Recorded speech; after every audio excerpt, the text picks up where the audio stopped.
Eric, thank you for coming on the podcast. Harrison, thank you for having me. How did you start shooting weddings, and what drew you into shooting them? I always say this on all like my Instagram marketing and stuff like that. But I never wanted to be a wedding videographer. So basically, in a previous life, I used to work in social care, and I had a 10-year career. And I was it was an intense, very gritty job, and I was really unhappy, and I wanted to get out of it. But alongside that, I was a musician in a band. I was playing in like a touring heavy metal band. Yeah. And I started making music videos for my own band, sort of just like self-taught and stuff like that. And then started making music videos for other bands, for other heavy metal bands. And then just like one day, a wedding photographer friend of mine said, "You ever thought about shooting weddings? I think you'd really enjoy it." And I was like, "No, I want to make heavy metal music videos." But she was like, "Come shoot this wedding for free. It's a friend's wedding. They want, they'll let me bring a videographer." And so I shot my first wedding that way for free, like many people, and just sort of really fell in love with it. I think it really spoke to me in that sort of like 3-act storytelling. When I was making music videos, I was like, I really want to get into making short films as well. But like I found that when you go to a wedding, that story's always there, and the story changes depending on whose wedding it is. So I got into it through that, and then as I looked into wedding videography more and more, started watching more wedding videos, I realized how cool it could be. And then, sort of fell in love with it from there. And I still, I make more wedding films than I do heavy metal music videos. So yeah. I suppose it's a bit more popular, isn't it? When did you start shooting weddings then? How long ago was that? It was like 2017 that I shot my first wedding. So since then, really, I think like 2018 was like my first full-time year. So I did into it. Yeah. I did the thing of like, shooting weddings alongside my full-time job, and then decided to go full-time. It was like beginning of 2018.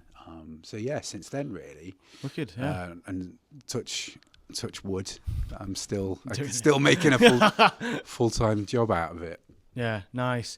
I guess it's one of them, innit, when you first get into it. Like for me, I got into doing weddings whilst I was at uni. So for me, it's always really interesting hearing like how people tackled having a job and then getting into doing weddings full time while working. So I guess that was quite like an interesting. How did that like? Yeah, it's one of those things that I have conversations with people all the time. Actually, I still go to weddings and chat to photographers that still have like day jobs, and are like, I've not made the leap into full time yet. And I think the common thing that everyone says is like, I'm waiting until I've got enough bookings, or I'm waiting until I've got enough money behind me. I think like. I think the right time never comes, and you just have to kind of do it and sort of like, kind of not hope and pray. You need to like maybe do your maths on like, this is how much money I need to live and stuff like that. But I just don't think there's ever the perfect time, and I think that's the same in life with any thing. Like if you're always waiting for that right time, then it will never happen. So for me, it was just like, I know I want to do this. And it's kind of like I might as well just do it. And I wound down my other job. I reduced my hours. It was never like I quit one day and then like the next day I was like a wedding videographer. Like I wound down the hours and had a bit of a transitional period. But it did happen quite quickly over like maybe like 3 months and stuff like that. That's pretty quick. That is quick. Yeah. The reason I'm asking as well is because obviously for anybody listening that's in that position, it's interesting to hear how you can do it. If you really throw yourself into it.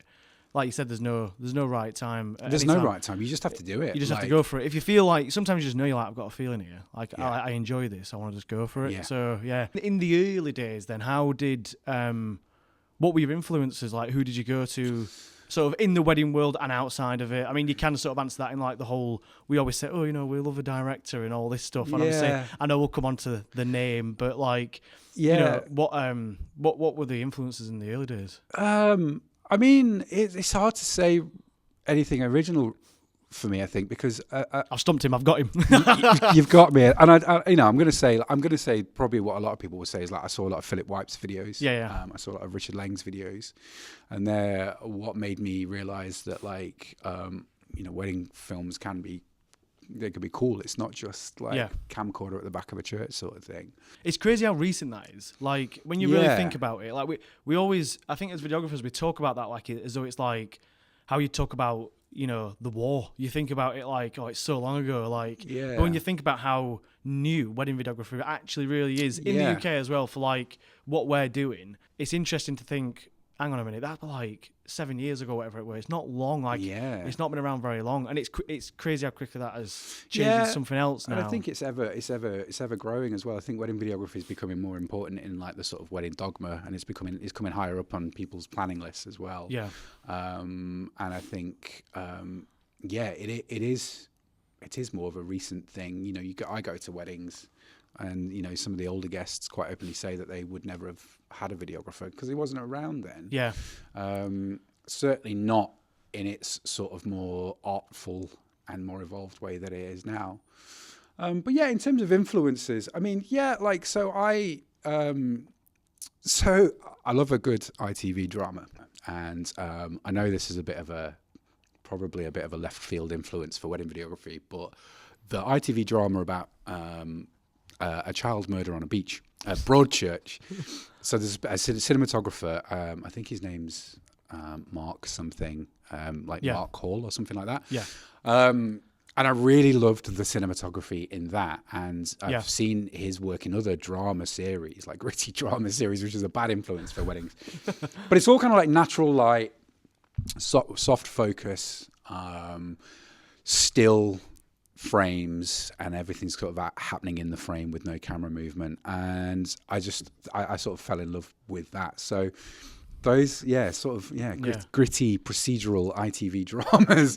Just to go back to like the early days reference, it's like in those early days there wasn't, the reason I'm asking is because there wasn't much around, and because it was so new, I feel like people were just gunning and just creating these new sort of genres, I guess, you know, of ways to actually, you know, document weddings. Yeah, definitely. And I think the cool thing about wedding videography is that there are so many different styles out there. You know, you've got the sort of like American editorial style where there's lots of camera movement, and there's wedding videographers that Russell Kent Nichols does that really, really well and really popularized that. And then there's the more quiet and contemplative stuff that I guess I kind of do, that is just more stillness. Oh, there's the lively party stuff, the big high energy stuff. There's just like so many styles out there, which is, I guess, great for a couple if they're choosing, but also like to just, lots of stuff to watch and draw inspiration from. But like, you know, I think something that I have stopped tried to stop doing is kind of like taking too much inspiration from other wedding filmmakers and other wedding films, and just kind of try and pull inspiration in from other stuff. Because it's really hard not to look like everybody else. Definitely. It is hard, especially these days. Like, it seems to be that a lot of people are latching on to this. Need to be careful how I word this, but a lot of people are latching onto this sort of like editorial look that's going for a certain type of market, and people are really getting sort of really honed in and attached to that way of filming, and I think it is making the market look quite same.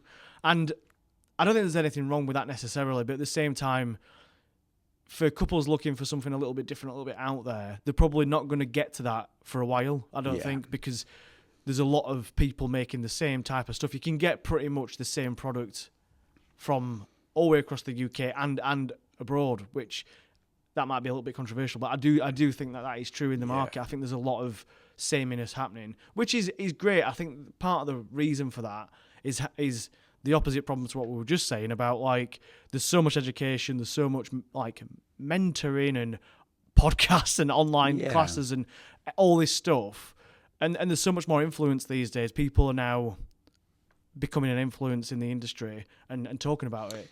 So I think it makes the market go down a certain path because they follow the trends. You know? And I think with any creative endeavor, I found this when I was playing in bands too, like, originality is just like super hard to stumble across. There's not a single thing that hasn't already been done before.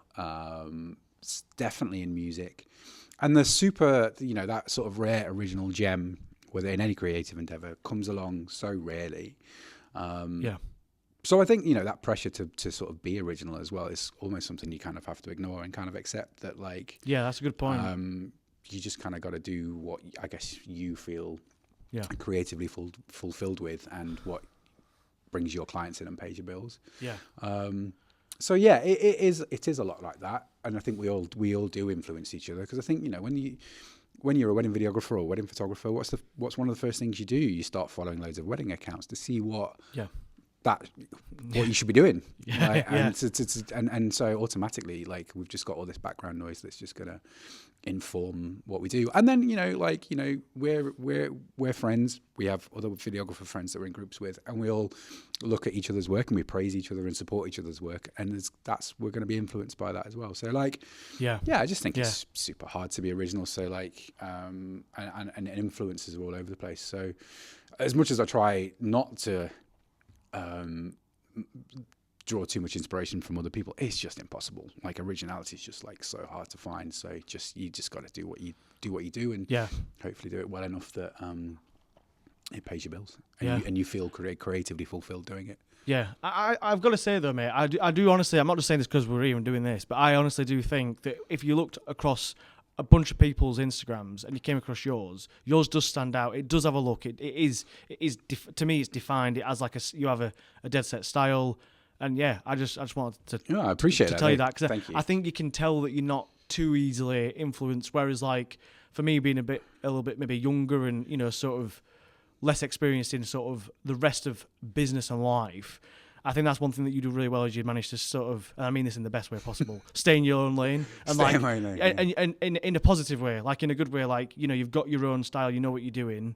And it's defined, and it just looks great, and it's a good product. Like, thanks, man. My imposter syndrome. Thanks you. No worries, mate. I mean, the next thing I kind of want to briefly talk about, and I mean, this is a bit of a weird question, but I guess, is there anything you can think of, any misconceptions that people have of either yourself or of the industry that you could sort of go over and tell us about, like anyone from the outside looking at wedding videography? That you might think, misconceptions about it. You mean like from like a? Well, let's talk about that. So, running a wedding business is definitely running a business in its like simplest form. There isn't loads to it necessarily, but like you are sort of kind of available 24/7 for when clients want client calls.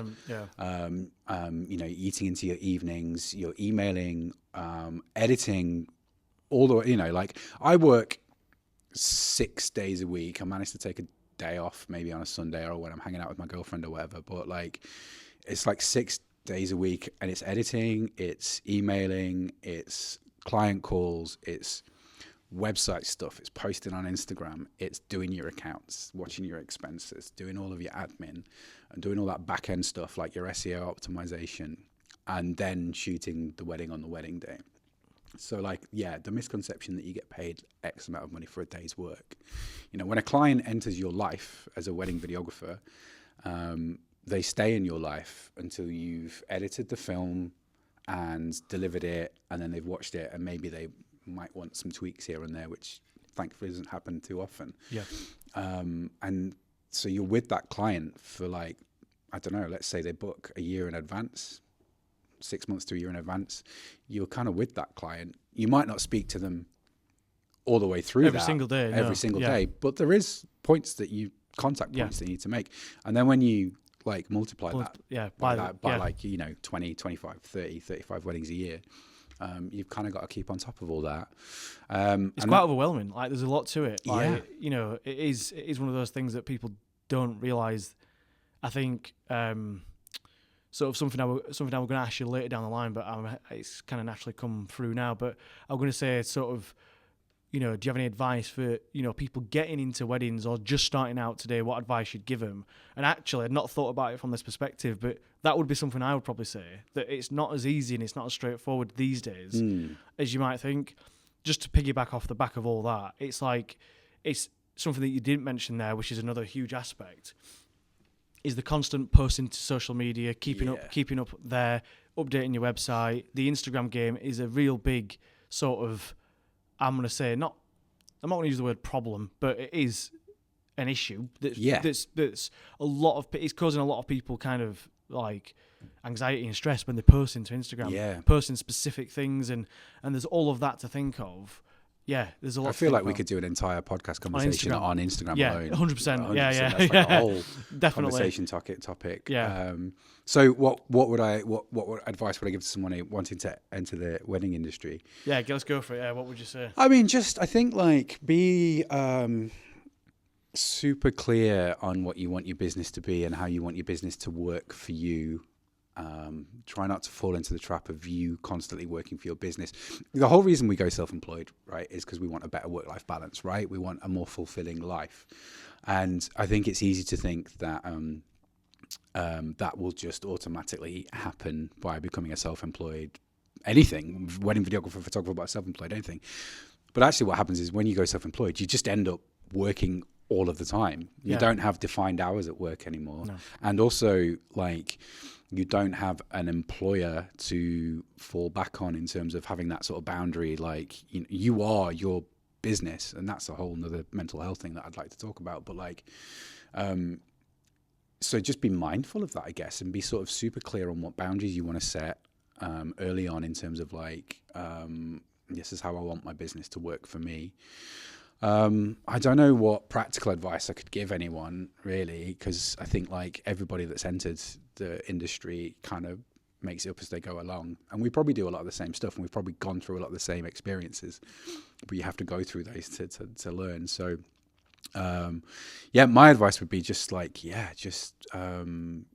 like be mindful that it's like, it is a lot of work. It is running a business in its simplest form, but it is also a lot of constant work, and you need to look after yourself, and you need to establish your boundaries early on so you form good habits in when you do work and when you don't work, because once you establish habits of working like past 7-8 o'clock and you're going to sit up all night editing, you'll never get out of those habits.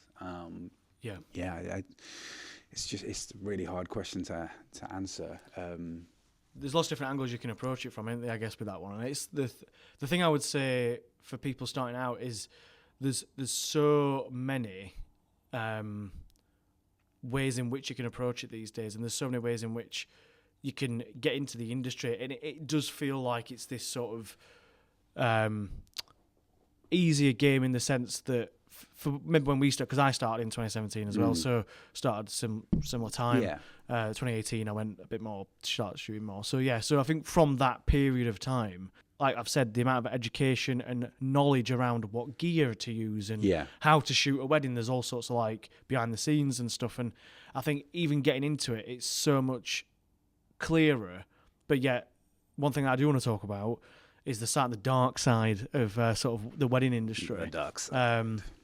Which I know, obviously, mentioned, we chat and stuff on WhatsApp and stuff, and we are pals. So I know that you've had your journey and your struggles with like the mental health side. Yeah. I mean, that's just life, but I mean, a lot of it, I mean, and I'm the same. So I mean, it's not something I've ever talked about publicly on Instagram or anything like that, because it's the Instagram game and you can't mention it, and you've got to be all, polished. But yeah, it's just something that I do feel like is not spoken about. Mental health is spoken about loads. Yeah. You hear it everywhere, buses, bus stops, it's everywhere. Yeah. But like, it's not spoken about within weddings for some reason, especially blokes. Like, blokes never mention it. Yeah. And I thought for a long time, it's the same as like any other mental health struggle. It's like, you think it's just you. Yeah. And I thought for a long time, am I doing something wrong in my business? And like, should I be feeling like this? And like, it does feel like you're doing something wrong if you're feeling like, because you see people on Instagram, and it is social media that is to blame for a few things. Like, you go to Instagram and people are posting that they're off on a destination and they're living the high life, and you're thinking, you sit there and you think, why do I feel like this? Like, I'm doing all the stuff that they're doing as well, and like, but I feel like so low, like, and I feel like this, and it's like I should be feeling like they feel, like they're on like cloud 9 for sure. And I think one of the things that's talked about a lot in the wedding industry, quite openly, and I've been to a few sort of like workshops and meetups where they talk about it as well. Imposter syndrome is talked about quite a lot, and that sort of comparisonitis, like comparing yourself to other people. I think that's quite an open conversation that we've always had. But unless I'm wrong and I'm missing out on some conversations, I don't necessarily think that it's gone any further than that.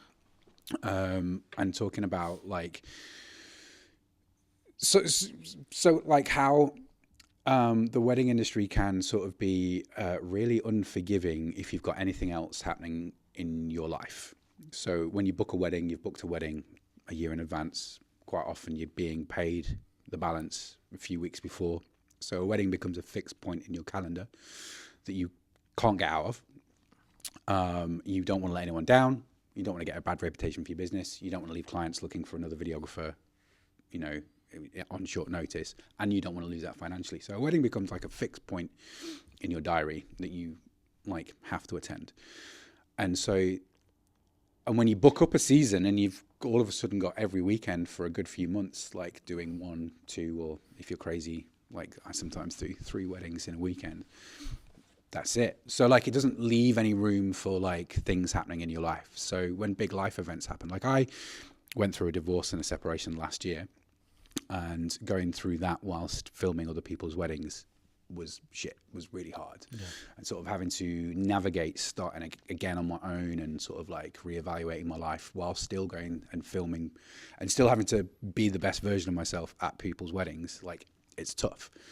So I think, yeah, there's a lot of room for conversation in talking about mental health in that context, in that like, yeah, there's not a lot of room. And there's, you know, I know there's people who have suffered like bereavement, family losses, illness, injury and stuff during a wedding season. It can be brutal. I think it can be brutal. Yeah, it's really tricky to sort of when the season is going full ham and you're sort of in sort of like, I don't know, May through to like, you know, maybe early September, we're in September now, so all the sort of spring and summer months is taken up by weddings and you're just constantly shooting. And you're on cloud 9, you're going off to different countries and you're experiencing all these things and life's good, you know, the money's in the bank, you're getting paid for the job and you just, everything's good. And it comes crashing down sort of in the winter for me. You know, it gets dark, it gets lonely. and it's like one of those things where it's super, super lonely and isolating. That's one thing I will say about the job. Is people don't realise when they get into it, as we've mentioned, people just see the wedding day and they think, oh, it must be great. I'm always really envious of people that are in the industry that have got like a husband and wife sort of team going on. Often, a lot of the time, I'll hear them like say, oh, you know, he'll go off to film it and she edits or whatever way around it is, and they split off. And I think that's such a good way. Like, you know, sometimes, I mean, and admittedly, like any job, sometimes you think, I really can't bother to edit today, and I'd love to be able to hand that over to someone else and just go, you can do that. Yeah, well, that is the other thing. But the isolation thing, the isolation thing, it is isolating, and I certainly didn't really think about that when I went into self-employment, being a wedding videographer. And I'd always, in my previous job, worked as part of a big team where you're surrounded by people all day. You've always got people to bounce ideas and problems off, or people just to have a moan with over a cup of tea. And you don't, other than the actual wedding day, like the rest of the time, you're at home editing, answering emails, fielding inquiries, and you do all of that on your own. So when something does go wrong, or you're posed with like a really unique problem, you've usually not got anything in your tool belt to deal with it, because it'll be something that you've not experienced before. But at the same time, you've got no one to bounce it off either. But that's, I think, where like friends like we've got really come in handy. Like the good thing is 100%. And something that I totally for years, because it's only really within the last sort of maybe 2 or 3 years that I've sort of, I wouldn't say come out my shell, because I've always been sort of a fairly chilled out, you know, confident approach to things, but I've definitely, it was more of like a naivety to the industry where I was like, I don't need to make loads of friends, like I've got friends, like I don't need to speak to people in the industry, I just need to crack on. I'm a total recluse. And it's like for years I had that mindset, and getting to know certain people in the industry, like obviously there's a groupers and WhatsApp chat and all that sort of stuff, but like getting to know people and chatting and just bouncing ideas, it's the greatest thing ever. Like it's such a good feeling. It is. And I neglected that for years, and that's one thing that I wish I'd never done. Like it's super valuable. I mean, like I'd save myself a lot of headache if I'd just started chatting to people. Yeah, totally. I'm like you there. I'm a total recluse. I don't necessarily go to loads of meetups. I don't go to like loads of conferences and stuff like that. I left Facebook. So when I left Facebook, I left a lot of the Facebook videography groups that I was in. So I'm a total recluse, but the friends that I do have in the industry, like I really value, and it has been amazing to be like messaging and saying, oh, I'm feeling really shit today. Like, this is getting me down. This is getting down. And then you or Zaid or whoever have been like, yeah, me too. And then I actually feel like, you know, you mentioned like blokes talking about mental health. I actually feel like those friends that we do have, we actually are able to have really open and honest conversations about our mental health and how we're feeling on a given day and understand it. And it's really valuable to be like, oh, dude, I need a cuddle. All right, dude, let's go to Nando's. Yeah. Yeah, cuddle equals Nando's. Nando's solves all the problems. That's what we've established. Yeah. That's the biggest takeaway from today. Yeah. Nando's solves mental health. NHS should prescribe it. Yeah, totally. But I think, there's lots of things in the wedding industry, or let's dial it into wedding videography specifically, about that's can really affect your mental health. First of all, I think anyone that's doing what we're doing is probably a creative person or a creatively this inclined topic person. just before we dive into it, it's huge. We probably won't be able to cover every single thing. No. But like this, because it's so massive, and there's I feel like the issue with it is there's so many layers to it as well. Yeah, that's totally. the issue. But I think as creatively inclined people, we're more prone to like self-doubt, comparisonitis, that imposter syndrome. Yeah. And I don't know about you, but I only ever feel as if I'm as good as my last wedding. So if I've done something that I'm not particularly pleased with, I carry that over. Yeah, 100%. And like forget about my previous successes and my previous like fulfillment, and I carry over. Strange thing, isn't it? It's weird why we do it. Focused on the negative. Yeah, totally. And also, getting tired. It's tiring. Yeah. Like all the traveling, which we talked about earlier.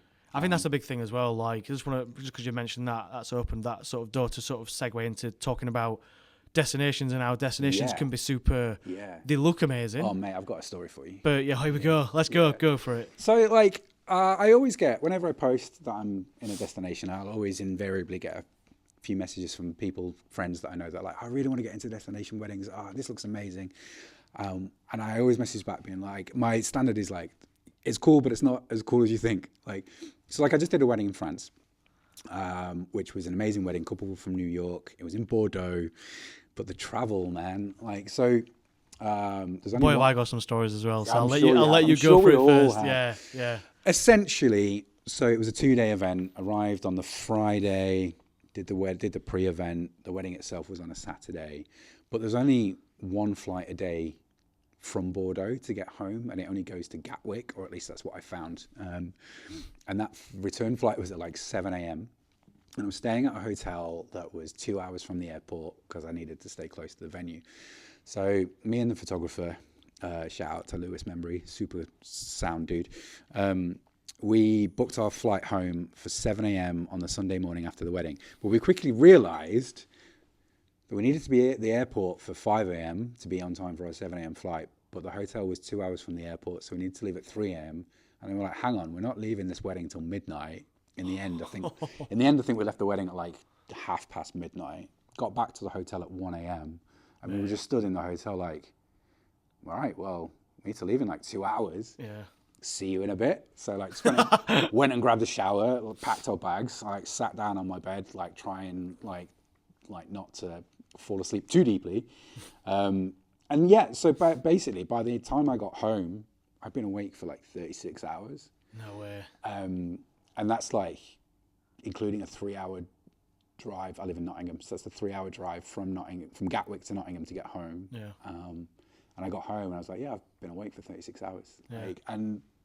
But remember, it's just a day's work. It's just a day's work. It's just a day in the life of a wedding videographer. Now, somebody cleverer than me might have been like, I'm just going to book an extra day in the hotel and like. If some buts, though, yeah. But like at the same time, you're like, well, I've only got X amount in my travel budget. I also want to get home because I wanted to get home on the Sunday because I knew that on the Monday I need to start editing again. Yeah. Like, you know what I mean? So if I stayed in France and came home on Monday, it's a day out of my working week, Monday to Friday, that I've lost on editing. So like, but we do silly things, don't we? Yeah, you do. And you learn as you go along with the job. That's like, as you do with a lot of things, being self-employed and doing this job, especially traveling where so many things can go wrong. I think it takes something to go wrong to realize, shit, I never want to do that again. Yeah. So for me this year, one of my stories is, there's 2 stories, and the reason I interrupted you is because it both involves France or a French airline. Okay. So I probably better stuff not specifying it, but a French airline. KLM. That'll probably get cut out. But yeah, so I was flying, believe it or not, from, I think it was Manchester to the south of France. so Marseille. So believe it or not, I couldn't get a direct flight for this. As you know, weddings you need to go on specific days, and you kind of want to go at a certain time. Yeah. So I basically had an option of a single flight that was a connecting flight that went to Amsterdam and then went to Marseille. Oh my God. Just to get to the south of France from Manchester. Unbelievable. Yeah, anyway, so I board at Manchester, everything's fine. I land at Amsterdam. I forgot the name of what's the name of the Amsterdam airport? Schiphol. It's like Europe's biggest airport. Yeah. So my connecting time was like 30 minutes or something. It's crazy. So the airline had said to me, you do realise that your bag's not going to make it in time. And I'm like, what do you mean? They're like, that's not enough time for your bag to make it to the other end and be put on the thing. Bear in mind, I didn't. This is after. Did you check your camera gear? Was your camera gear in the hold? So I had hold luggage. Yeah. I had my camera bag. So I have all my cameras and my lenses on me. Yeah. So they were all safe. Yeah. But like drone, mics, tripod, gimbal, all that stuff, all in the hold. So I could just get through shooting the wedding, on the bare necessities, but I wouldn't have been able to do it properly or how I wanted to. And the reason why you take destinations often because the portfolio builders or you want to do more, so you want it to go full ham. You want to, I see videos online of people stripping back the kit for destinations. I'm often taking a lot more, but yeah, that's just me. But anyway, get to Marseille, get a text saying bag's not come, mate. Good luck.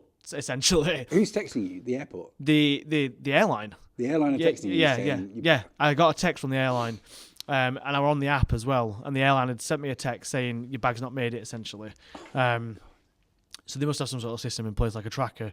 Anyway, that's a bit boring. But yeah, so then I spent the next sort of 3 hours. I had a second with me that he was fine. He had all his kit with him. But then all that day I was then fretting because obviously I didn't have the kit with me. Long story short, I ended up leaving the airport without the bag. I drove away and they said, we'll drop the bag off. It should be coming in. It's at Amsterdam because I had air tags on it so I could see where it was. Yeah. And I was like, I know it's at Amsterdam.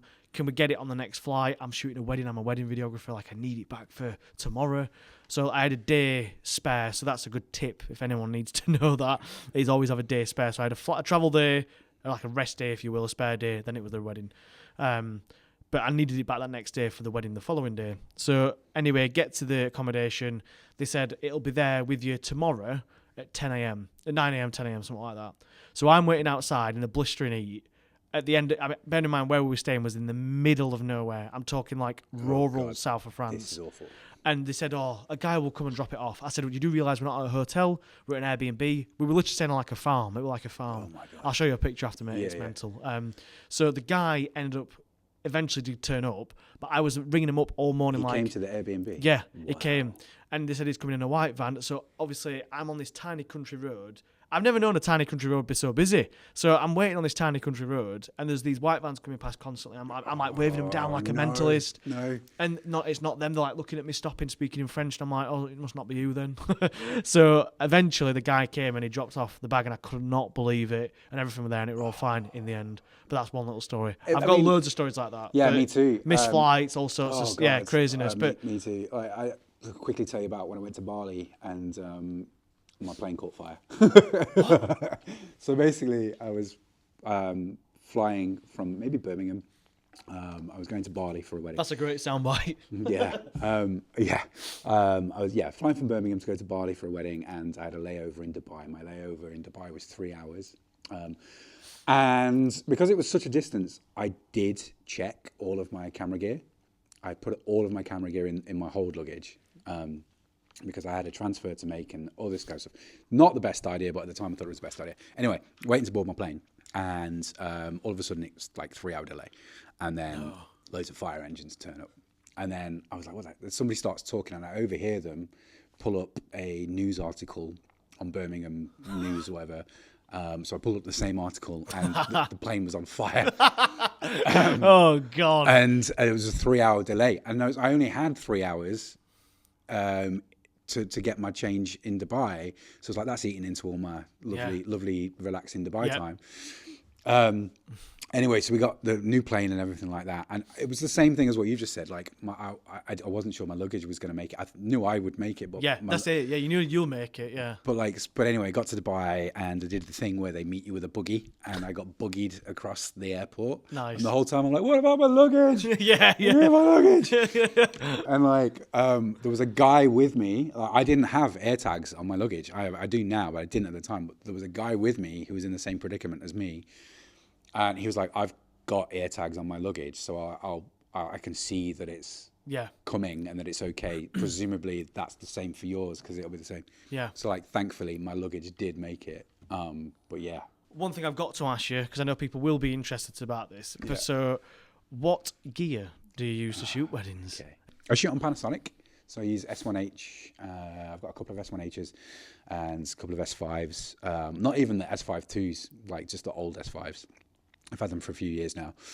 So I shoot on Panasonic, and in terms of like focal lengths, I always have two cameras with me. I shoot on an 85. Up until halfway through the season, it was 85 that I basically shot most of the day on, and then a 50 if I wanted to go wider. But I've actually just started shooting on a 35mm and really enjoying that. So now I shoot on 85 and 35mm. Nice. Just those two focal lengths all day. And I would love to be in a position where I could just shoot a wedding on one camera all day. But some venues you can't get away with. Like, I love 85. I feel like a wedding is an intimate film with intimate moments, and 85mm is like an intimate focal length. Lets you get right in there. And it's also super handy for like a crowded bridal prep room where there's lots of stuff all over the place. An 85 will just let you cut through all that kind of stuff. It is a beautiful focal length. It's like probably like a classic within weddings, I would say. I feel like everybody shoots on that, like 75, 85. Yeah, probably what most people shoot on. 100%. But I've really recently started shooting on my 35. It used to be that I put my 35 to my eye because I shoot for the viewfinder. That I'd be like, I just don't like the way this looks. It's too. I can see too much. And I feel like there is a real like trick to getting a nice wide shot. There are certain people and certain videographers that I've seen. I'm like, you do really nice wide shots. Like, I wish I could do really nice wide shots. So I'm trying out more of that right now. And also that 35 has become particularly useful for vertical content. So like one thing I've started doing now at weddings is being super mindful to turn my camera around and grab a shot in vertical if I'm doing something, so that I've got something that I can share on Instagram that's not cropped in and like looking like super distorted or whatever. So 35 is great for that as well. Yeah, so Panasonic. Is that what you use for those shots then? So on your your reels and stuff, when we're seeing that, is that a 35 that you're using there?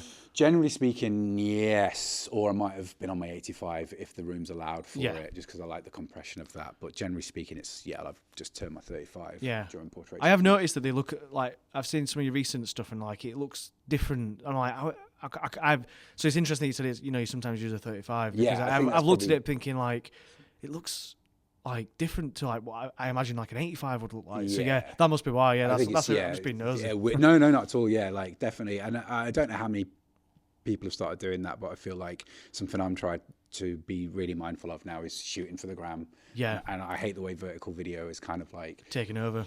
Yeah, and kind of made us have to shoot for that. But it is what it is, and we move. So I've started being mindful. I've got to admit, I do kind of like it as well, because sometimes I turn it and I think, ooh, like you'll see a photographer and you think, I wish I could do that, and I think, hang on a minute, I can do that. Yeah, and I'm starting to think about like, would a client mind if I included a vertical shot in a film?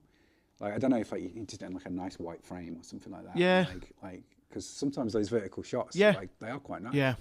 It's just a shame that video is still inherently a horizontal format when people are watching it back. But that's it. I've often thought about like, could we include some of those like vertical shots somehow in a I'm interested to know where it's going to go to. Like, obviously, like you said, I think there's still people in the industry that have not clued onto it yet. You can clearly tell when you watch the reels that they've not shot in portrait, they've shot it in wide and standard, and then they've cropped in for the reel. You can tell people. Obviously, there's certain shots where you can't do that. For example, when I'm on the gimbal and stuff, like obviously you can do that, but on the day it'd be too much time. So you do crop in for those types of shots. But I'm interested to know where it'll lead to. Like I said to someone recently, like I've got a feeling that one day we're all just going to be just shooting the whole wedding vertical. Just because people are just going to view it on the phone and not on the telly. Well, I did have I had a planner once. I was talking to a planner, and she was anecdotally telling me a story about how a wedding videographer had delivered a film, but the couple wanted. I'm trying to get this the right way around. I think the couple's expectations were they would be booking a package of lots of vertical films. That's all they wanted. Yeah, which is creeping in. People are asking. That's why we're doing. It's not like we've just started filming portrait for a laugh. We've done it because of Instagram, and people see that and want those types of films for Instagram. Totally. And so obviously, what we're delivering is different. Yeah. But ultimately, they're going to be what the couple first see when they get something back is a vertical. Real, normally most of the time. I think more people are booking me now, having seen me on Instagram, rather than actually watching a film on my site. Yeah, so like it's crazy, it's a different thing. Like, but yeah, I mean, we all have like Instagram add-ons on our packages that we sell like to clients and stuff like that. But I just thought it was interesting when this planner mentioned that actually that couple's priority was purely the vertical content. Yeah, it's interesting that. But like, so that's my gear. The reason I shoot Panasonic is because I prefer to shoot handheld. And Panasonic has the best. Is it the tripod mode? Is it called or something? Yeah, like Ibis Lock or something. Something like that. Yeah, it has the best. I've shot with Sony when I've second shot, and I've shot on Sony. You've used my cameras. I've used your cameras. Yeah, when I shot your wedding. And the stabilization is great.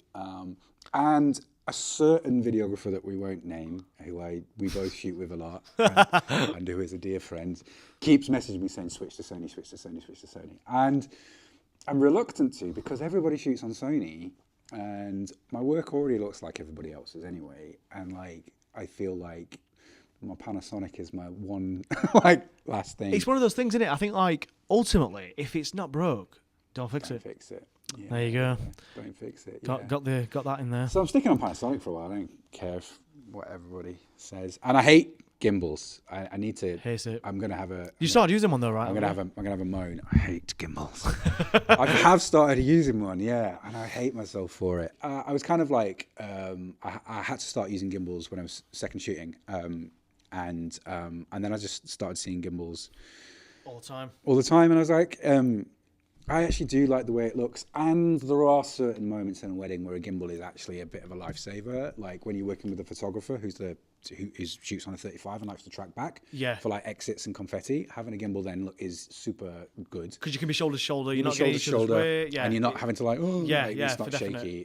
So there are elements where a gimbal has been, and like shooting the entrance, the bridal entrance, like into the couple's entrance into the dining room. If that's high energy, often the way I would prefer to shoot it is stationary, positioned somewhere, and just having them walking through the frame. But once everybody stands up in a crowded dining room and starts, like, it's really hard to do that. So like a gimbal is super handy, but man, I hate them. Yeah, they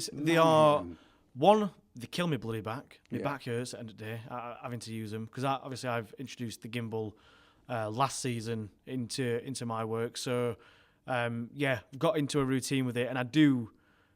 It's a really crazy sort of full circle moment because I started in the industry with all this gear. So when I came in, I had like sliders and everything, and taking big tripods and setting up sliders. Yeah, I shot all my first weddings purely on a gimbal. Yeah. And I had a gimbal and all that stuff, and then I got rid of all that and sort of went down like the minimal approach, and went to like just like 2 cameras, 2 lenses, and that was kind of it.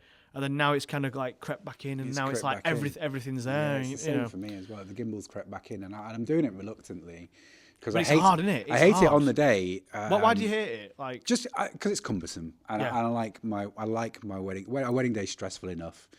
I like my wedding day to be as easy and sort of gear free as possible. I want to be light on my feet. I don't want to be carrying stuff around. Do you find like it helps you creatively just to make a decision because you've not got the option there? Like for me, sometimes option paralysis is a thing, right? Yeah. Like so sometimes I'm like, should I get my gimbal for this or should I? And then the moment's passed. So there is that issue, but I think. What I've done now is for certain points of the day, there's moments where I know I'll be shooting on a gimbal, and I know that I'll be shooting handheld on an 85 or whatever, and I know that there's certain moments that I definitely want on a gimbal. Yeah. For example, like if there's a confetti shot, if I can, I prefer to use the gimbal. If the photographer wants to take the back, then I just gonna stand in front anyway. No, I'm joking. It looks great. And every time I don't think I've put out any films yet that I've used a gimbal. I'm editing them at the minute, but every time I sit down, I'm like, seeing the footage on my screen, I'm like, yeah, okay, that does look sick, but like, Yeah. I remember. I think for details, right? Like, I think for details, Yeah, dining rooms. I love the mixture. So for shooting like the wedding breakfast setup, I think a wide gimbal, like just parallaxing and then you've got sort of then you can use your more your 85 for more detailed specifics, like dead handheld nice specific shots. I think the mixture there is nice, and I think that's why I've introduced the gimbal, is because the sort of mixture and the options of having both, just being greedy really. It's great, and it does make for a more dynamic film, and I feel like the practicality, shooting in a dining room is kind of hard if you don't have a gimbal. Like, I've always struggled with shooting table setups, and I've always just done it in a really abstract way and gone, there you go, it's arty, enjoy that. But actually, people want to see the room that they've spent thousands on pounds on dressing, and a gimbal is a really good way of doing that in a very clear way that is nice to watch. So I've started introducing it, but I hate it. But I've obviously noticed that you've started uploading to TikTok. Yeah. And obviously we've mentioned about, like shooting portrait. Yeah. So it's like, which came first? Were it like shooting portrait and you sort of wanted to put that on as much platforms as possible, like Insta and TikTok, or as TikTok influence, like you've seen TikTok, other people doing it and you want to do that? Or, have you found any sort of... No, I'm doing TikTok wrong. Right. And the end. And TikTok's done nothing for me. I don't get anything from it. I barely get any views. I do. I've got views and followers, but I've never had an inquiry generated from it, and that's the point. But but what my thinking was at the time was like, once you've exported an Instagram reel, it's the same format for multiple platforms, so you might as well just reuse that on all the available platforms. Yeah. But that was as far as my thinking went. Yeah. And the thing is with TikTok is like, it's an entirely different platform to Instagram, really, in that I feel like it's more lighthearted, it's more jovial. It's what people scroll through when they want to turn their brains off. Yeah. And every time I see wedding content on TikTok, because it does exist, it's not the cinematic, serious reels that I post, the portfolio pieces. It's more like behind the scenes, people chatting, people having a laugh, or like, and I think that's the content that does really well, and that's the stuff that people want to see. But that's it's not what I've been uploading, and it's not what I've been doing. And there's a videographer that I know and follow that actually does really well on TikTok, and what they do more often than not is post funny bits from speeches. Yeah. Which is great, and that does them really well. But I'm not a funny guy, so I can't post funny stuff. And then you start to overthink it, and you be like, well, I don't want to like. You start to think, I don't want to damage my brand. Yeah, that's the big thing, innit? That's what everyone's sort of chatting about. Yeah, by like posting. And do couples care, really? I don't know. I don't know. I don't want to be dancing on TikTok, and I don't want to be posting my behind the scenes at a wedding. Absolutely no one wants to see me dancing, but yeah. So I have started uploading TikTok, but I'm doing it wrong. And I don't have any intention of changing it. Yeah. I'm basically, with TikTok, I just throw stuff up. Hope for the best. I hope for the best, and that is not a strategy. Yeah, I might. It's the equivalent of just lobbing a grenade and just seeing if it pops. Yeah, I've got no strategy with TikTok, and I know that there are lots of wedding photographers and lots of wedding videographers that are doing really well off of it, and they're really harnessing the power of it. I'm just not. Yeah, but as you've said, I think it's people that are going for that sort of like text overlays of like, I feel like this in this moment, or like a BTS, or it's like, it's not this clean, polished. With me as a wedding videographer as I start my day. Here's a day in the life of, all that stuff's great. Really well. Like, there you go, you got nailed. Here's how many cereal bars I ate today at this wedding. Yeah. It is all that kind of stuff. Yeah, like, it is like you said, and I think you made a good point. It is the sort of, it's where people go to switch off. They don't want to be seeing like, they don't want me selling to them. Yeah, and I the reason I ask is because I've done the same. So I've started posting to TikTok, but I've tried to start including like BTS bits and posting up because I've noticed the same thing, that like these clean reels, no one's bothered really. Like, people will like them and whatever, but it's not like it's not landing how it would on Instagram, because people I think go to Instagram to see pretty pictures and to see imagery. Instagram is definitely more of a portfolio space. Definitely. Instagram is definitely more of a portfolio space, and TikTok is definitely more of a sort of like experimental, rough and ready, like just not unserious platform. Yeah. You can just do stuff off your phones, and it's like just chill. Do you think you see a shift in the market eventually, like where it'll just be all sort of we'll have to just go to TikTok instead of Instagram? I'm just thinking like in terms of the market for Instagram getting older. Obviously, we're all obviously getting older. So do you think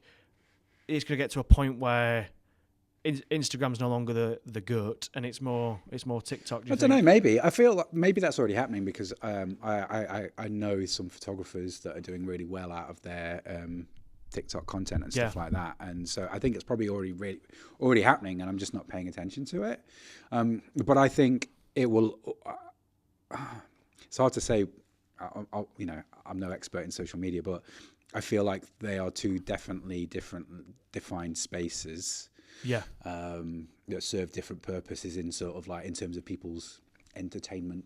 People want to be entertained on TikTok and they want to be inspired by Instagram. That's really good. I think they'll like keep. I don't know. I feel like they'll keep coexisting. I don't know that it'll ever switch over to just one or the other. I feel like everybody already has both. So I don't know. Something I did want to ask you is what elements of your work are you looking to like improve on, and what steps are you taking to make sure that that's getting improved? I mean, all of it. Like you constantly are so super critical of your own work, aren't you? And, so it's sort of like I want to be better at capturing hugs, man. Like those like nice little. That's so specific. That is I know. That is not where I thought you were going to go with this. I know. That's all I can think of. So specific. I think everybody's probably seen this on social media, but everyone always hugs to the left. Yeah. And I've only just clocked that, and since I clocked that, because I've got so much footage where I've seen out the corner of my eye someone's going for a hug. When I'm at weddings, I'm just going to start throwing people off to say hug to the right. Yeah. I've got so much footage of the back end of a hug when people are separating. Yeah, I know what you mean. Yeah. Or like the heads have gone the wrong way, and like you kind of got the side, and not really any faces. But yeah, like hugs. I want to get better at capturing hugs. That's a nice one though. That's like a nice thing. But ultimately, super hard. Super hard. You got to be waiting for it, haven't you? So I know I mentioned earlier that like sort of last season, I was going through a separation and divorce, and so I really struggled to get through last season, and I was purely in survival mode, and I feel like that survival mode carried over from when we were catching up from COVID postponements as well. Yeah, I felt like there was so many weddings to shoot in the catch up, and you're taking on new business around those proposed postponements to keep yourself going. Terrible time on it. It was awful, and so I felt like I'd just been like locked in this like survival mode, sort of going through the motions. For like 3 seasons now, and I only really feel this season like I've actually been able to sort of like get out of that and start trying new things. So there's loads of areas I want to improve on. Just generally, I just want to be a better filmmaker. I'm terrible at color. I'm not good at like color grading at all. I often feel like there's work to be done there. But then again, there's so many areas that we as solo wedding filmmakers we have to specialize in. It's crazy, isn't it? Like you've usually got, if you're making a feature, if you've got making a feature film, you've got a colorist who's worrying about that. Yep. You've got an audio engineer. Yeah. You've got lighting. You've got as a cameraman, as a DP, all you've got to worry about is. And like we were saying earlier, the whole rise of this, like the Instagram and the TikTok stuff, is that you've now got to be a whole other new job, which is like an influencer almost. It does feel like that. It feels like to be successful in the industry, you've got to have some sort of thing going on for you. You've got to be a personality as well. Like you can't just be sort of a videographer. I know I've got the personality of a napkin, so I'm not going to be do well as an influencer. But like, I would like to improve my work all around. I'd like to improve the color. I'd like to improve inserting more emotion into it through those like little interactions with guests during cocktail hour and stuff like that. That's why I want to get better at capturing hugs and laughs and smiles and stuff like that. And I feel like changing one little thing. So shooting on a 35mm instead of a 50 or an 85 all day. Already, I've noticed a difference that I like in my work. Like loads of stuff. I'm really struggling to think of anything specific because I think there's like so much more of my work that needs to improve. And I'm going to say something really wanky. I do want to find my own voice in wedding films. Like I want to find something that is uniquely me. that is different from everybody else. But like I said earlier, originality is so hard, and that's something that as a creative person, I think that we'll always be looking for that. All of that. Yeah. All of that. I just want to be better all round. There's so much good talent at the moment. So much good talent, and even it's annoying. It's annoying. And sorry, I keep messing with this mic. It's all right. What's even more annoying is that like there are new people that have come onto the scene recently, and they're just right out of the gate good. The thing is that what I was saying earlier, though, I do think that to some degree, while that's great, and that is true, I've seen like so many like new up and coming videographers just come out of the woodwork and already just instantly great. good. Yeah, instantly good. Instantly good. And I've been trying to think like why? Like why did it take me years? Like for us, I feel like it's taken us years to get to a place where we feel like we would even attempt to say we're good. Yeah. Like I feel like it's been like 7 years in the making. Yeah. But I feel like for us, it goes back to that thing for me of being. We didn't have all the access to what they have now. There is when we started, I didn't have a clue what camera to use. What were the best? Now it's use a Sony. Like you've had people telling you use a Sony. So straight away, okay, I'll go and buy a Sony. It's the whole thing of like being a prime snob. So like everyone's saying, go and buy a 50, go and buy an 85, and go and buy this lens, go and buy that lens. There's everyone online selling. There's people selling education and mentorships for people that have been doing it for 7 years. They can do that for sort of 2-3 months a session even, and have all the sort of information we've taken sort of all that time to sort of build up and get to. But one thing I will say on that is, although they might be good at shooting, I don't necessarily, although the weddings might be good, sorry, is what I meant to say, although the wedding films might be good, I don't necessarily think that their wedding expertise and knowledge on the day of a wedding will be as good as what we have. Oh, for sure. Because we've got the numbers right. Like we've been in the game for longer. We've got the weddings. It's that 10,000 hour rule. I'm sure I've not done 10,000 hours. It feels like I bet you have. I bet you have. But it's that whole thing. Like we've been around the block a bit, and we know to anticipate certain things. We've got certain moments of the day where if X goes wrong, we've got this to replace it, and we know exactly what we're going to do. Definitely. I think you're right. I think there is so much. I think now is a really good time to become a wedding videographer or photographer. Yeah. In that there's so many resources available to you online. Yeah. But one thing that you can't mentor into somebody, or one thing you can't buy in a workshop, are those instincts that you develop on a wedding day.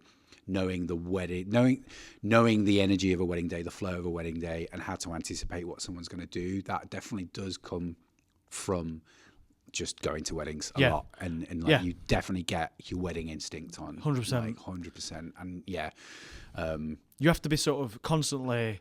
I always feel like at weddings, I get not panicked, but I get to the point where sometimes I feel if I'm not one step ahead of the game, if I've not, for example, ceremony stuff, I normally want everything set up and like mic'd up, and I know exactly what order I'll do that in, and I want to just be not 10 steps, but you want to be a step ahead at all times. Constantly trying to get a step ahead. And I think like for newer videographers, although their Instagrams might look amazing, they've not yet got that one step aheadness. Yeah, if that makes I sense. suppose we're only seeing the output, aren't we? We're not seeing how they've handled it. Yeah, how they've tackled a wedding day, and how they've what vibe they've given to the client on the day. Yeah, because that's it, isn't it? Like you can be the best filmmaker, but if on the day you're a massive stress head, that's no good. Like that's what the couple remember then. Yeah. Although you're giving them a nice film, and people online will see it and think, oh, that was good. Yeah. Really deep down, the couple are seeing, are thinking, God, he was so stressed at this point, and he was coming up to us all flustered, and that's the one thing that's hard about the job is even when stuff's going wrong, or you might be behind, or you've got like 2 minutes to set up for a speeches or whatever.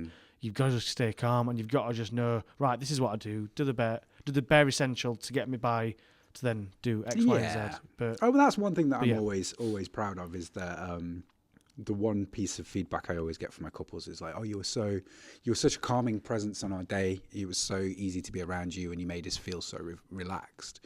And that's always really, really important to me. And like I might not be calm inwardly, I might be like stressing, but like the fact that couples have always consistently said that like I'm quite calming to be around on a wedding, like I really like that, and I don't want to sacrifice that. You know what I mean? Yeah. And I achieve that by making the day as easy as possible for myself by using as little gear and sort of like stuff like that. But yeah, so you don't want to get rid of that, do you? You don't want to lose that. I think that's your personality, though. You are like a nice, easy, chill guy to be around. So I think that comes through with your work, and like your work kind of. Thank you. For lack of a better word, it like oozes it. What a terrible word, but you know what I mean. Oozes. It oozes the chillness, and it's good. It's good. Yeah. Well, that's nice. Thanks, man. Thanks. That's nice bit of feedback. Appreciate that. So, what would you say your favourite part of the job is? Yeah, the people I get to work with, man. Like, and getting to hear about different people's stories and how they met. Like, the reason I fell in love with wedding videography in the first place is I'm a soppy bastard at heart. I am a bit of a hopeless romantic, and I do believe in love, relationships, and weddings. And, the tagline of my business is films about people in love.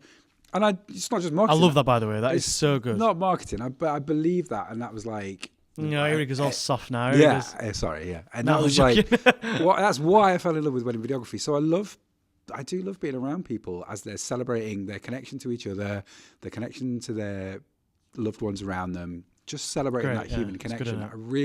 It's fulfilling. It's creatively fulfilling, man. And like, there's been times when I've been having a really bad time mentally, and I've been to a wedding, and the couple themselves have been so lovely, and their relationship and their like love for each other and their friends has been so on the surface. They're the best weddings to capture, man. When that shit is on the surface, like I know we all want the big showy weddings with loads of stuff going on, but like some of my favorite weddings have just been when you can see how much he loves her and how much she loves her, and it's right there on the surface. Those weddings, when I've had a bad time mentally, I've just found them like really nourishing to be at, and I've walked away feeling uplifted and like fulfilled because everyone's been lovely. All the friends are like super nice and love the couple. They love their friends. They love each other. Man, that's easily my best. That's what it's all about, isn't it? Easy. That's why I fell in love with wedding filmmaking. Outside of that, I know we've talked a lot about the sort of like bad side or the dark side of wedding industry, but I do like the lifestyle that it affords in that you have super busy mental summers and seasons, but then you get time, you get downtime over winter, time to be with friends and family, loved ones and girlfriends. I guess that's one thing we've not brought up, the dark side of it, but the positives, we wouldn't be doing it if it were all negative. So that's one thing we should reiterate, I guess, is like the positives from it are huge. Like there's so many huge. I love being my own boss. I love setting my own hours. I love that every sort of year and week and month are totally different. Like that keeps me interested. I get bored super easy, so like that fits me and my personality. Totally. So there's so many positives to it. There's not many jobs in the world where you can basically have 3 months off and be financially okay. That has actually made me think of a question that I've not asked you. Yeah. And it's the most blindingly obvious question. Yeah. Why Bigger Boat Films? Oh, why Bigger Boat Film? So first of all, sorry to be this guy. I know the answer to this, by the way, but I want you to tell everyone that doesn't know. So first of all, it's Bigger Boat Film. No S. Sorry, I don't know why it annoys me that that people always say Bigger Boat Films. It's Bigger Boat Film. It's so pretentious. So why Bigger Boat Film? I chose that name before I started actually making wedding videos, and I was like photographing bands and making music videos, and it's because I love the film Jaws. It's my favorite film. It's what got me into filmmaking. It's just the perfect film, perfect 3-act structure. It's a film that my dad showed me when I was really young. I think I was like 6 when my dad showed me that, and I was way too young to be watching that film, but loved it. My dad loves it. Every time we get together, me and my dad will watch, or at least impersonate Jaws. Yeah, quote it. I'm just turning into sharks. Yeah, I'm such an annoying person to watch Jaws with because I'll be quoting it. And it's one of those films that I obviously know it's a classic. Yeah, I have seen it. It's an age thing, but probably once. I'm way older than you. It works though. It really works. Well, that's the thing. Like, it wasn't weddings when I started it. Like, it was a tribute to that. It was like I stole it from Jaws. Boating company. Fishing. But, but then, like, I started filming weddings, and I was like, I should probably change it. I still have this thought every couple of months, every couple of weeks. And I had this conversation recently with another photographer. Like, I should probably change it. Like, it's got nothing to do with weddings, Jaws, sharks. But it's interesting. It gets people talking. And I honestly, when you start looking at other brands and you look at why they're called what they're called, you think, Like, I why? have you around there. The other day, I Have had you this right thought, there, right? yeah. I know that I'm not comparing you to this at all, but Dr. Pepper, right? Yeah. Why? Why is it called Dr. Pepper? You don't question it. It is Dr. Pepper. In your head, you say, I'm having a Dr. Pepper. Well, that's the thing. And Eventually, Bigger Boat Films, it just works, mate. Like, big about film. There's no S. I've done it again. Yeah, it does. A name quickly becomes almost like, yeah, you don't notice the name. I know exactly what you're trying to say. And I think that's why I've not changed it, is because I think the association is, I love that film so much. I geek out about that film. It's what made me fall in love with filmmaking, and it holds a deep level of joy and nostalgia for me. And that's what I think probably translates into weddings and why I can relate it. That's great. And anything else you did change it to, it's not going to have that level of. I just like, and it's not going to compare. Like, what are you going to change it to? For yeah, I don't even have an interesting name. Like, I feel like, like Eric. Eric Film. Like a Fletcher Film, Zaid Film Co. Like Tyingate. I'm actually going to correct you now. It's actually Fletcher Films. There Is we it go. Fletcher Films? Yeah. Oh, Fletcher Film. I've done him. You've had me. I've got like, him. I feel like everyone else has got really cool names that really work well, and I just don't. Like, I've got an interesting story about the Fletcher Films thing. Yeah, go on. It's really short, so I will wrap it up quick, and it's not that interesting now. I've actually said it out loud. So when I was younger, I actually set up a mini. It weren't a business. It were a Facebook page, a YouTube channel, that kind of stuff. When I was younger, I'm talking like maybe 13, 14. I've seen your YouTube videos. Initially, I have, because you was at my wedding, my other middle name is Pathfinder. Yeah, I'm openly admitting this on a podcast. I love that. It's That's weird. Incredible. So originally it was Pathfinder Productions. And the whole story then would be like, oh, why Pathfinder? And I bet to be like, it's my middle name. And then it's like, but then I'm like, nah, that sounds weird. So it was Pathfinder Productions for a little bit in the early days, not doing weddings or anything. So a question that I think might be quite interesting to ask you and get your opinion on is, do you have any concerns for the future of wedding videography? I mean, one thing that's kind of like I'm finding interesting at the moment, and I guess concerning, is the presence of AI in wedding content on Instagram. Yeah. I'm not sure that this doesn't really relate to wedding videography. I'm probably going to answer in a really sideways fashion, but I've seen, I think we've both seen content being shared on Instagram that is AI generated, and yes. And I know that ostensibly its purpose is to provide inspiration and be like, look how cool this would be if this was possible. And that's great. And I see it for the sort of like, for its entertainment value and for what it's for what it's intended. I don't think there's any nefarious intention. Yeah. And I do know that the person who shared it did receive some backlash, which was quickly cleared up.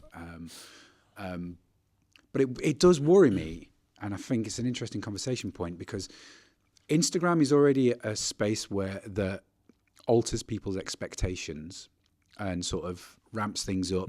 And I was having another conversation the other day with another wedding photographer about, do you think weddings now have got to the point where they're planned just for how they look on Instagram?